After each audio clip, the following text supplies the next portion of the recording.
Chinese government takes Canada for a country of fools.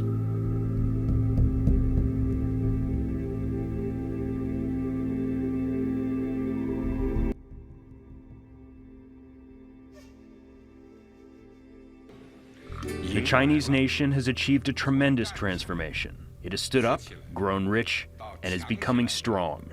It has come to embrace the brilliant prospects of rejuvenation.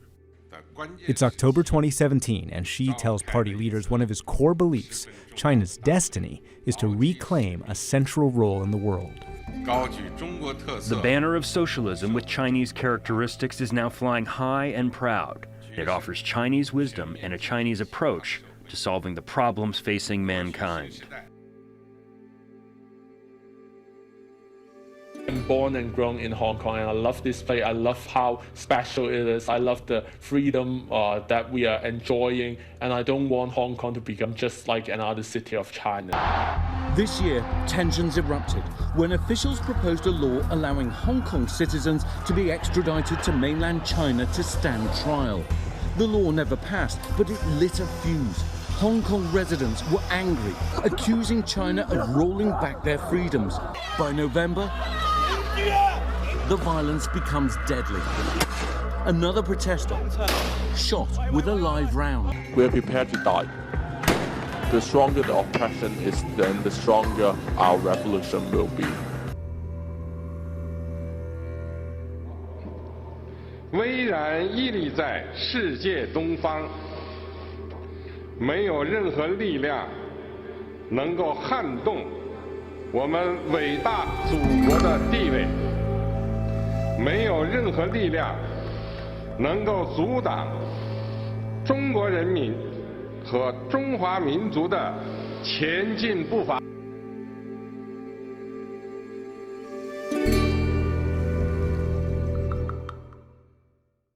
China claims almost all of the South China Sea, and since 2014 has built up tiny reefs and sandbars into man-made artificial islands heavily fortified with missiles, runways and weapons systems.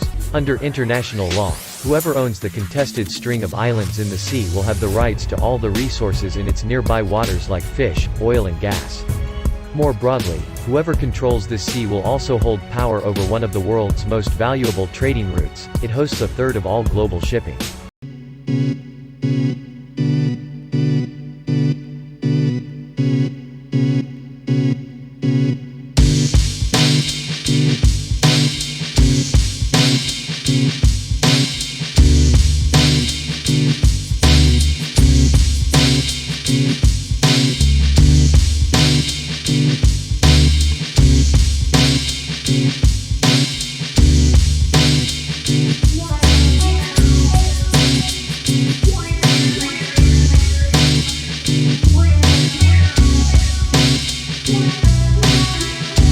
Seriously? Seriously?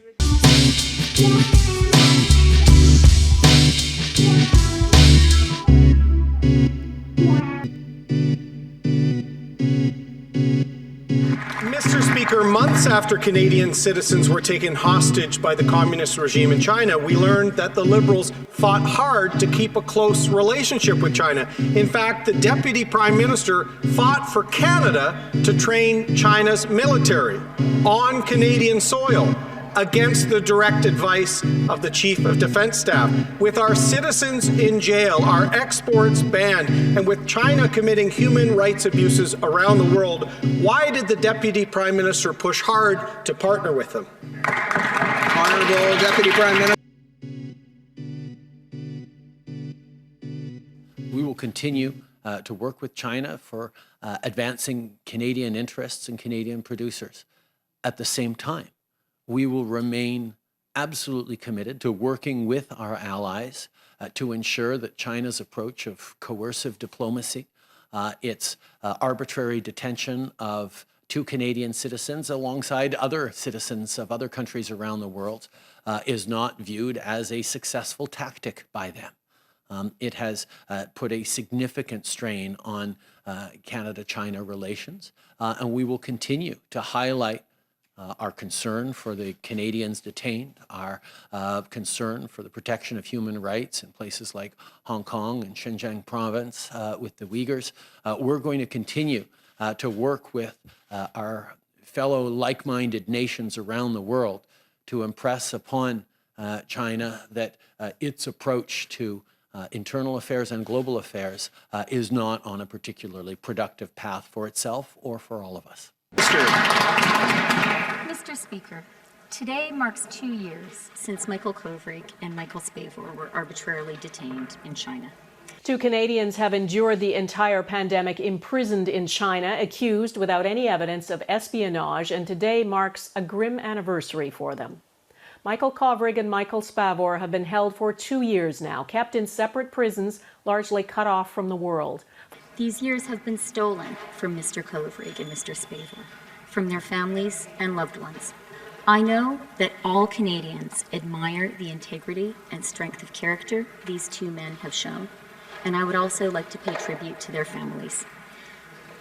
The release of these 2 brave Canadians is an absolute priority for our government. Thank you, Mr. Speaker. Leader of the Opposition. Mr. Speaker, I agree with the Deputy Prime Minister. All Canadians are worried about the fate of Mr. Kovrig and Mr. Spavor. Those 2 years were stolen. So my question for the Deputy Prime Minister, while they were stealing the lives of our citizens, why was she trying to push the Canadian Armed Forces to train the Chinese military on our soil when they're abusing our citizens, our rights, international law? Why was this government trying to partner with them? Honourable Deputy Prime Minister. Mr. Speaker, I have long personal experience reporting on authoritarian communist regimes, and I am very aware of the threats they pose. When it comes to China, Canada is appalled by the treatment of the Uyghurs. We stand with the people of Hong Kong, especially the Canadian citizens there, and the release of Michael Spavor and Michael Kovrig is an absolute priority for our government. Leader of the Opposition. Mr. Speaker, the minister's actions never match those fine words. That's the problem with this government. The Liberals ignored security and scientific experts on the CanSino vaccine deal. They ignore our allies on Huawei. And now we learn they were ignoring the Chief of Defense Staff when it came to military exercises with China. Defense officials clearly said there was risks of knowledge transfer by working with China. Why does the Deputy Prime Minister think that she knows better than the military about how to maintain our military secrets?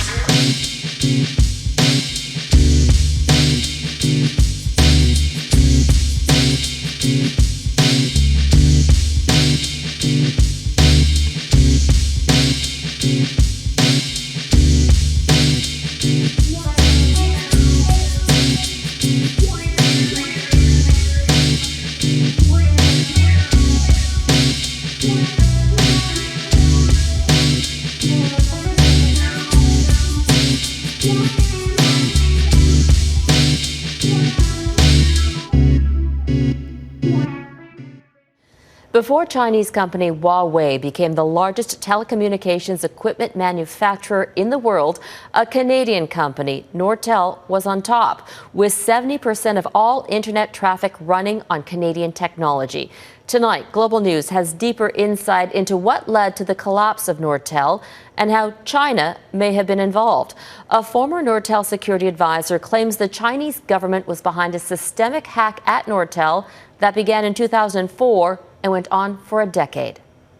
They were still on our network, they were still stealing, and they got away with it. This was like precision work, like a military unit, for goodness sake. These guys were highly trained, and they beat our best people that we had and our best tools and systems that we had. And they totally took us down. They had access to everything. That's right. Shields and others say China focused all its cyber war power against Nortel because Nortel's innovation secrets were so key to China's telecommunications future. And the RCMP did investigate the Nortel hacking complaint in 2004, but experts told us the RCMP did not then and still does not have the jurisdiction or the resources to fight state-sponsored cybercrime against Canada's industries. And furthermore, Canada doesn't have tough foreign interference laws like Australia or other countries that can fight back against China's very broad espionage and interference networks. So what are some of these broad interference techniques that China uses? Sources told us in the Nortel case and generally, there's a really shocking convergence between Chinese intelligence and Chinese organized crime that's involved in stealing Canadian intellectual property and even attempts to influence Canadian political and business leaders.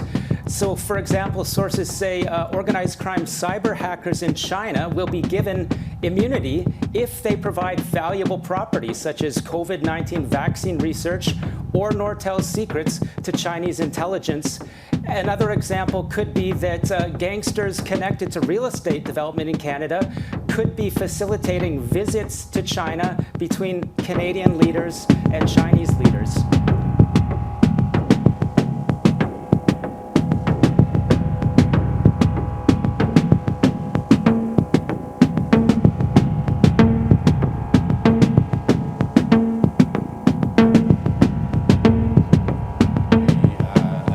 Champion of Chinese industry and technology. Nortel sort of basically filled the same role for Canada. It was a huge company, huge tech sort of darling. At one point, it accounted for something like a third of the worth of companies on the Toronto Stock Exchange, employed 90,000 people around the world. But basically from sort of 2000 until it declared or went into bankruptcy protection in 2009, it sort of steadily declined. At the same time, Huawei rose, and by 2012, so a couple of years after sort of the death of Nortel, it was the largest maker of telecommunications equipment and data networking equipment in the world, and that was the industry that Nortel competed in.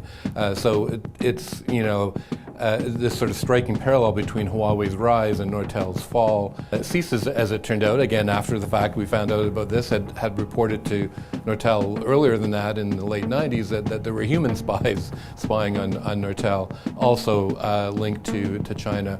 And later we found out about sort of bugs, listening devices that had been implanted in one of their facilities in Ottawa. But get this, China goes on to say that Huawei is not state-controlled, even though the founder was a major officer in the Communist Party and got his founding finance from the communist government.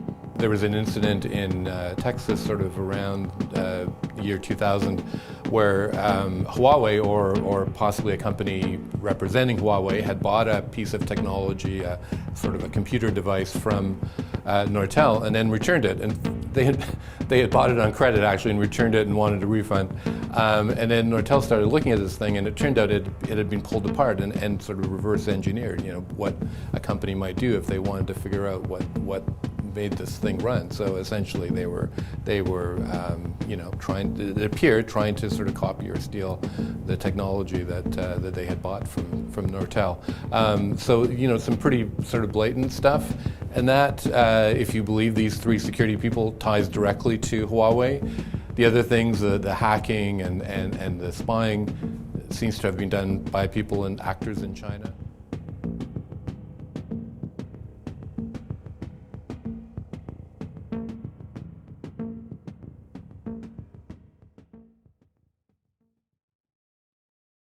Leverage points, entry points.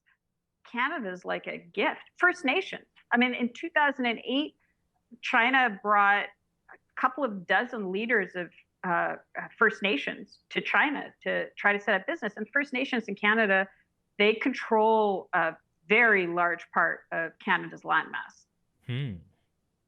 So we were ripe for the picking, if you can put it that way. Well, I assume that China invited them because China always respects its own ethnic minorities and treats them very well. So why wouldn't it also want to support the Canadian First Nation people? So the line was, and this is, you hear it a lot, was we also suffered colonial humiliation and oppression. That was the line. And so we want to help you prosper the way we prospered.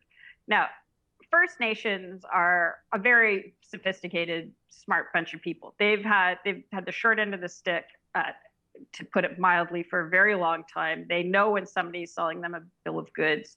But, it's their job to see if they can get a better deal by negotiating with whoever they can. And if by going to China, it gets them more attention in the Canadian government and they get a better deal out of Canadian companies, then that's what they'll do. And who can blame them?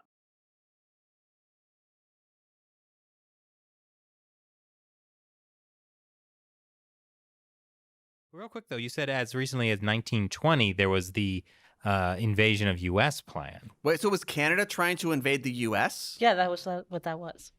So the plan was you cross over places like Seattle, Montreal, whatever. You do a Detroit. You do a big push, get surprise attack. You burn all the critical infrastructure, like the bridges. You destroy the railways. You retreat and you wait for the British to bail you out.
Over the Canadian Charter of Rights and Freedoms. If you arrest me, you are committing a crime. Do you understand? Section 1 holds no precedence over the Canadian Charter of Rights and Freedoms. If you arrest me, you are committing a crime. Do you understand? Arrest the pedophiles! Do you understand? I am not under arrest. I do not consent. I am. No, I do not. No.